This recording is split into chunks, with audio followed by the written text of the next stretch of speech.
राम राम मित्रों, नमस्कार। सरिता दीदी की क्लासेस में एक बार फिर आपका हार्दिक स्वागत अभिनंदन है। हमारा आज का टॉपिक रहेगा शब्द शक्ति से संबंधित और हमारी आज की क्लास स्पेशल रहेगी 12th बोर्ड क्लास के विद्यार्थियों के लिए जो हिंदी अनिवार्य का एग्जाम देने जा रहे हैं। जैसे कि बोर्ड के एग्जाम्स आ रहे हैं तो उनके लिए स्पेशल आज की हमारी क्लास रहने वाली है।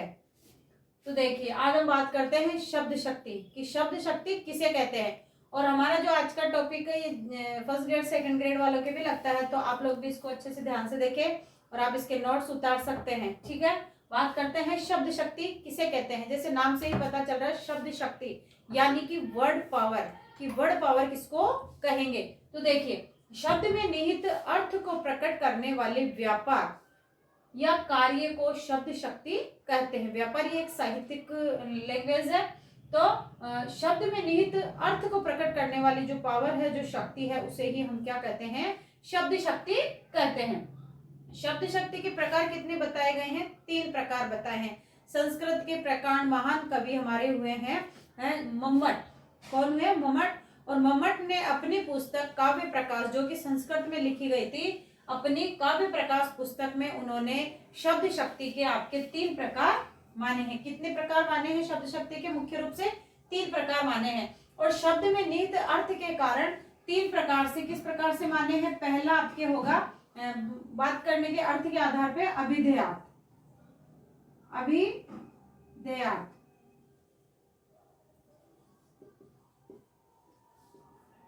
या इसको हम साधारण अर्थ के आधार पर कह सकते हैं वाचक या वाच्यार्थ। वाच्यार्थ यानी बोलने के अर्थ के आधार पर। दूसरा हमारा होता है लक्ष्यार्थ। लक्ष्यार्थ और तीसरा हमारा होता है व्यंग्यार्थ। ये सभी जो है शब्द शक्तियों के अंतर्गत आते हैं, अर्थ को प्रकट करते हैं और इन्हीं के आधार पर शब्द शक्तियों को 3 भागों में बांटा गया है। जैसे हमारी शब्द शक्ति का पहला प्रकार हो जाएगा, इन्हीं के आधार पर, इन्हीं अर्थ को प्रकट करने के आधार पर हमारी शब्द शक्ति के 3 प्रकार होंगे। पहली शब्द शक्ति जिसको हम कहते हैं अभिधा, याद रहेगा अभिधा। दूसरा हमारा है लक्षणा, अभिधा शब्द शक्ति, लक्षणा शब्द शक्ति। और तीसरा हमारा व्यंजना शब्द शक्ति। तीसरा हमारा है व्यंजना शब्द शक्ति। इस प्रकार से शब्द शक्ति के 3 प्रकार माने गए हैं। अब हम इनको थोड़ा सा डिटेल में देख लेते हैं कि आप चाहे तो इसका स्क्रीनशॉट ले लीजिए। मैं एक बार हट जाती हूँ, ठीक है, तो आप इनको देख लीजिए। अब हम बात करते हैं कि अभिधा शब्द शक्ति हम किसे कहेंगे। ठीक है, ठीक है, यहां तक आपने उतार लिया होगा, नोट्स बना लीजिएगा। अब हम बात करते हैं अभिधा शब्द शक्ति किसे कहते हैं। आप सीधा सिंपल सा परिभाषा में नहीं उलझना है, हमें बस वो काम करना है जिससे हमारा पेपर आसानी से निकल जाए। और हमारी जो आज की क्लास है, स्पेशली जो इंग्लिश मीडियम के बच्चे हैं, थोड़ा सा हिंदी में उनका थोड़ा सा रहता है, दिक्कत होती है उनको, तो उनके लिए आज की हमारी क्लास बहुत स्पेशल रहेगी। मैंने 12th क्लास के बच्चों को ध्यान में रखते हुए बहुत ही सरल और इजी तरीके से जो उनको एग्जाम्स में क्वेश्चन देखने को मिलते हैं उसी प्रकार से आज यहाँ पे समझाया है। ठीक है, अभिधा, इसको हम आपको यहाँ पे अभिधा के 3 अलग नाम भी आपको मिल सकते हैं, तो एग्जाम में कंफ्यूज नहीं होना है। अभिधा या अभिधेयार्थ, ठीक है, या फिर वाच्यार्थ। क्या नाम मिल सकता है? वाच्यार्थ या मुख्यार्थ। ठीक है, ये 3 नाम आपको ध्यान में रखने हैं। ये 3 नाम अगर आपको मिल जाते हैं तो आंसर में आप क्या कर देंगे? अभिधा शब्द शक्ति। ठीक है, अब सबसे पहले कि अभिधा शब्द शक्ति हम पहचानेंगे कैसे कि इसमें अभिधा शब्द शक्ति है, लक्षणा है कि व्यंजना। तो पहले हम अभिधा की बात करेंगे। तो अभिधा में क्या होगा कि जहां पर वक्ता मतलब कहने वाले का कथन हमें सुनते ही समझ में आ जाए, यानी कि किसी भी पंक्ति का या बात का सुनते ही हमें अर्थ अच्छे से सरलता से समझ में आ जाए, तो वह आपके होती है अभिधा शब्द शक्ति। यानी कि जैसे कि हमने इसमें देखा मुख्य अर्थ, यानी कि उसका मुख्य अर्थ हमें तुरंत पढ़ते ही समझ में आ जाए, वह होता है अभिधा शब्द शक्ति। जैसे एग्जाम्पल के लिए हम देख लेते हैं, राम बाजार गया। राम बाजार गया। अब इसमें कोई भी ज्यादा दिक्कत वाली बात नहीं है, सीधा हमको समझ में आ रहा है राम बाजार गया। सीधा, साधारण और सरल वाक्य है और उसका सरल सा अर्थ है। तो अगर ऐसे आपको सेंटेंस मिलते हैं तो आपको पता चल जाएगा कि इसमें कौन सी शब्द शक्ति होगी, अभिधा शब्द शक्ति होगी। ठीक है, इसके बाद हम बात कर रहे हैं आज की जो हमारी क्लास रहने वाली है वो क्रैश कोर्स के जैसी ही क्लास है, शॉर्ट रिवीजन है एग्जाम्स के लिए। ठीक है, हमारी अगली रहेगी लक्षणा शब्द शक्ति। अगली अगर हम बात करें लक्षणा शब्द शक्ति, लक्षणा शब्द शक्ति में आपको देखो एक शब्द ये मिल सकता है लक्ष्यार्थ, ठीक है, या मुख्यार्थ में बाधा। क्या होगा, मुख्यार्थ में बाधा। ठीक है, लक्ष्यार्थ या मुख्यार्थ में बाधा, यानी कि जहां पर हमें मुख्य अर्थ ग्रहण करने में, जो उसका साधारण सा अर्थ है उसको ग्रहण करने में, उसको समझने में दिक्कत होती है, और लक्षणों के आधार पे जहां अर्थ प्रकट होता है वहां कौन सी शब्द शक्ति होगी, आपके मुख्यार्थ, सॉरी वहां पे आपके लक्षणा शब्द शक्ति होगी, क्योंकि उसके मुख्य अर्थ में हमारे बाधा उत्पन्न हो रही है। जैसे मैं कह दूं वह गाय है। अगर अब हम यहाँ पे गाय का अर्थ ले तो गाय एक साधारण सा पशु होता है, लेकिन यहाँ पे वह गाय है, इसका अर्थ यहाँ पे गाय की वह कोई पशु नहीं है, चार हाथ पैर वाला गाय जानवर पशु नहीं है। जबकि यहाँ पे हम गाय का लक्षणों के आधार पर, जहाँ पे गुण दोष अवस्था धर्म के आधार पर अगर अर्थ लिया जाता है, तो लक्षणों के आधार पर अर्थ लिया जाता है, तो वहां पे आपके होगी लक्षण शब्द शक्ति। तो जैसे यहाँ पे गाय का अर्थ क्या लिया गया, गाय को भोले जानवर का प्रतीक माना जाता है, तो यानी कि वह भोला है, वह बहुत ही भोला है, साधारण सिंपल सा। ठीक है, तो ऐसा अगर हमारे को दिखता है तो हम वहां पे क्या कर देंगे, लक्षणा शब्द शक्ति कर देंगे। आगे हम बात करते हैं कि लक्षणा शब्द शक्ति के दो भेद हैं। लक्षणा शब्द शक्ति के कितने भेद माने जाते हैं, हमारे लक्षणा शब्द शक्ति के दो भेद माने जाएंगे। एक तो होता है रूढ़ा लक्षणा, कौन सा, रूढ़ा लक्षणा, और दूसरा होता है प्रयोजनवती लक्षणा, प्रयोजनवती लक्षणा। एक होता है उपादान लक्षणा भी होता है। ठीक है, तो हमें वहां ज्यादा उलझना नहीं है, क्योंकि हमारे आज की जो क्लास है वो स्पेशली 12th क्लास में हिंदी अनिवार्य में जो हमारा टॉपिक लगता है शब्द शक्ति वहां से संबंधित है। ठीक है, तो हम बात करेंगे कि रूढ़ा लक्षणा क्या होती है, क्योंकि सिंपल सा क्वेश्चन आपके एग्जाम में पूछा जाता है कि लक्षणा शब्द शक्ति के कितने भेद है, सीधा सरल सा क्वेश्चन है, तो हमें याद रखना है कि लक्षणा शब्द शक्ति के कितने भेद होते हैं, दो भेद, रूढ़ा लक्षणा और प्रयोजनवती लक्षणा। अब देखिए रूढ़ा लक्षणा कौन सी होती है, प्रयोजनवती लक्षणा कौन सी होती है। रूढ़ा, जिसके नाम से ही हमें अर्थ समझ में आ रहा है, रूढ़ा मतलब जो रूढ़ हो गई, जो प्राचीन काल से किसी शब्द के लिए कोई चीज रूढ़ हो जाती है, यानी कि फिक्स हो जाती है, आप ये मानिए, तो वहां पे होती है रूढ़ा लक्षणा। ठीक है, और दूसरी होती है प्रयोजनवती। प्रयोजनवती की जैसा कि नाम से ही पता चल रहा है, प्रयोजनवती यानी कि कोई हमारा प्रयोजन हो, कोई उद्देश्य हो, किसी उद्देश्य के तहत, किसी प्रयोजन के तहत अगर कोई बात कही जाती है तो वो आपकी किस में आ जाएगी, प्रयोजनवती लक्षणा में आ जाएगी।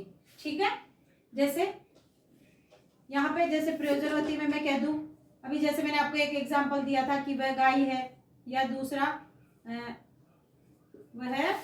गधा है, वह गधा है। तो गधा यहाँ पे कोई चार हाथ पैर वाला जानवर नहीं है, गधा से तात्पर्य है, गधा किसके लिए, हमारा क्या उद्देश्य है यहाँ पे, उसको मूर्ख बताना, क्योंकि गधा शब्द जो है मूर्खता का प्रतीक माना जाता है, इसलिए हम यहाँ पे क्या कह देंगे कि वह गधा है, अर्थात वह तो मूर्ख है। अगर हमारा, क्योंकि उद्देश्य हमारा उसको मूर्ख बताना है, इसलिए यहाँ पे प्रयोजन यानी उद्देश्य हमारा प्रयोजन उसको मूर्ख बताना, तो इसमें कौन सी हो जाएगी, आपके प्रयोजनवती लक्षणा हो जाएगी। दूसरी होती है रूढ़ा, जो कि रूढ़ हो चुकी होती है ना, जैसे वह, जैसे लाल टोपी जा रही है, जैसे लाल टोपी जा रही है। अब यह लाल टोपी से तात्पर्य ये नहीं है कि लाल टोपी के स्वयं के पांव है तो लाल टोपी चल कर जा रही है, नहीं बच्चों, यह लाल टोपी से अर्थ ये है कि लाल टोपी जो है सिपाहियों के लिए मानी जाती है, तो कि लाल टोपी जा रही है यानी कि लाल टोपी पहने हुए सिपाही जा रहे हैं, तो यहाँ पे लाल टोपी जा रही से तात्पर्य होगा कि सिपाही जा रहे हैं। ठीक है, जैसे राजस्थान जाग उठा, जैसे अगर हम बात करें रूढ़ा लक्षणा में कि राजस्थान जाग उठा, राजस्थान जाग उठा, तो यहाँ पे इसका तात्पर्य ये नहीं कि राजस्थान एक राज्य है तो वो जाग उठा, या राजस्थान से, राजस्थान शब्द जो रूढ़ हो चुका है राजस्थान वासियों के लिए, राजस्थानी लोगों के लिए, तो यहाँ पे राजस्थान से हम क्या अर्थ लगाएंगे कि राजस्थान के लोग, राजस्थानी लोग जाग उठे, मैं समझती हूँ कि यहाँ तक आपको अच्छे से चीज समझ में आई होगी। आगे हम बात करते हैं व्यंजना शब्द शक्ति की। देखो लक्षणा शब्द शक्ति की एक और आपको बात बताओ, आप कंफ्यूज नहीं होंगे एग्जाम्स में। जैसे आपके हिसाब से बताती हूँ कि जिसमें जैसे ये शेर, घोड़ा, गधा, हाथी, ऐसे मतलब जानवरों के अगर नाम आते हैं तो उसमें आपके लक्षणा शब्द शक्ति ही होती है। ये एक छोटी सी ट्रिक थी आपके लिए, आप इससे याद रख सकते हैं। तीसरी हमारी है व्यंजना शब्द शक्ति। तीसरी हमारी कौन सी होगी? व्यंजना शब्द शक्ति। व्यंजना जिसका मुख्य निकलता है अर्थ व्यंग्यार्थ के आधार पर, व्यंग्य के आधार पर अर्थ निकलता है। अगर हम इसकी परिभाषा की बात करें तो इसमें क्या होता है, सभी अपनी अपनी परिस्थितियों के अनुसार अपने अपने अर्थ के अनुसार इसका अर्थ लगाते हैं, अपनी अपनी परिस्थिति के अनुसार इसका अर्थ ग्रहण करते हैं, अपनी अपनी परिस्थितियों के अनुसार इसका अर्थ ग्रहण, परिस्थिति के अनुसार अर्थ ग्रहण करते हैं, परिस्थिति के अनुसार अर्थ ग्रहण करते हैं। ठीक है, अपनी अपनी परिस्थिति के अनुसार अर्थ ग्रहण करते हैं। ठीक है, जैसे एक एग्जांपल मैं आपको दे दूं, उदाहरण के तौर पे हम देखते हैं। जैसे मैंने कहा शाम हो गई, शाम हो गई। अब शाम हो गई इसमें सब अपना अलग अलग अर्थ लगाएंगे। शाम हो गई से तात्पर्य है, जैसे एक बार देखना, जैसे शाम हो गई से तात्पर्य हमारा ये है कि शाम हो गई, इससे हमारा तात्पर्य, इससे सब अलग अलग अपना अर्थ ग्रहण करेंगे। जैसे मान लो अगर हम किसानों की बात करें तो किसान इस बात से क्या अर्थ लगाएंगे कि शाम हो गई है, अब हमें घर लौटना चाहिए। जैसे कोई मजदूर है तो वो भी अर्थ लगाएगा कि अब शाम हो चुकी है, अब हमारी छुट्टी का समय हो गया, हम घर जाना चाहिए। अगर हम बात करें जो चरवाहे होते हैं, जो गाय भैंस चराने वाले हैं, वो क्या सोचेंगे कि शाम हो गई है, अब हमें गाय भैंसों को घर ले जाना का समय हो गया है। यानी कि सभी अपनी अपनी परिस्थिति के अनुसार इसका अलग अलग अपना अर्थ लगाते हैं। अब बात करते हैं, देखो यहाँ से भी सीधा सा एक क्वेश्चन और पूछा जाता है कि मैं आपका ज्यादा समय नहीं लूंगी, मुझे पता है कि आपका समय बहुत कीमती है, अभी एग्जाम्स चल रहे हैं बच्चों, कोई बात नहीं, लेकिन ये आपके बहुत काम की चीज है। 5 मिनट देके आप अपना एक टॉपिक अच्छे से क्लियर कर सकते हैं। बात करते हैं व्यंजना की, तो व्यंजना के भी 2 भेद होते हैं।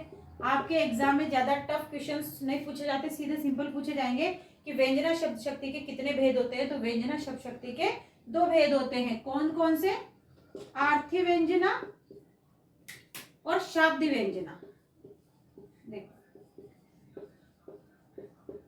आर्थी व्यंजना और शाब्दी व्यंजना। ठीक है, मैं समझती हूँ आपको मेरा ये टॉपिक अच्छे से समझ में आया होगा आपके, और आपके लिए बहुत ही उपयोगी रहेगा।